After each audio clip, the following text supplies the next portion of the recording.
సుగుణ talk షోకి స్వాగతం సుస్వాగతం అండి. రాణి కుముదిని గారు వీరు వనపర్తికి ఆ సంస్థానానికి రాణి గారు.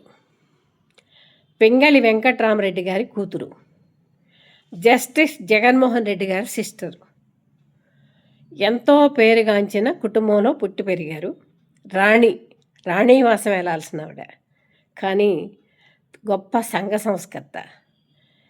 ప్రజలకి ఏదో చెయ్యాలని చెప్పేసి అప్పట్లో లెప్రసీ చాలామందిని బాధించేది. వాళ్ళని అంటరాని వాళ్ళుగా చూసేవారు, ఊళ్ళోకి రానిచ్చేవాళ్ళు కాదు. వాళ్ళకి ఎక్కడా రిహాబిలిటేషన్ ఉండేది కాదు. ఆమె మనసు చెలించి అప్పుడు వెంగళరావు గారు సీఎం గారిని అభ్యర్థించి ఈ కూకటిపల్లి, అప్పుడు శివారు ప్రాంతం అనుకోండి, కూకటిపల్లి ప్రాంతంలో 53 ఎకరాలు శివానంద రిహాబిలిటేషన్ సెంటర్కి కేటాయించుకోగలిగారు.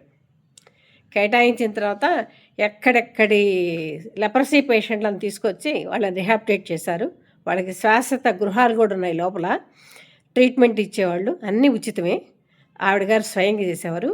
వారితో పాటు మేము కొన్ని సందర్భాల్లో పాలు పంచుకొని పనిచేసిన అనుభవం నాకుంది. వారితో నాకు సత్సంబంధాలు ఉంటాయి. వారి ఇంటికి కూడా వెళ్ళాను. ఒకసారి వాళ్ళ ఇంటికి వెళ్ళినప్పుడు నేను డ్రెస్ వేసుకొని వెళ్ళాను. ఏంటమ్మా డ్రెస్ వేసుకున్నావంటే, కంఫర్ట్గా ఉంటుందని వేసుకున్నానండి అన్న. అదేంటమ్మా కంఫర్ట్ ఏంటి, శారీ కంఫర్ట్ ఉంటుందా?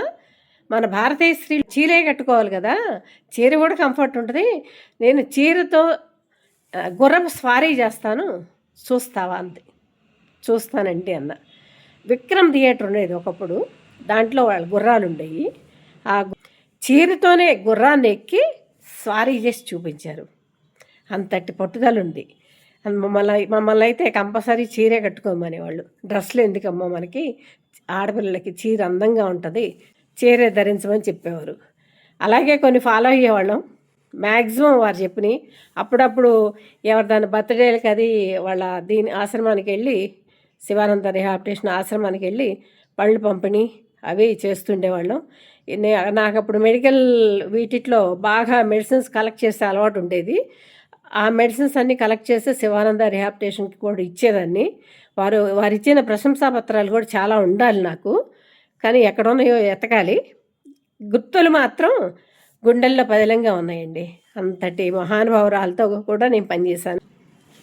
రాణి కుముదిని గారు హైదరాబాద్ మహానగరానికి తొలి మహిళా మేయర్గా కూడా పనిచేశారు.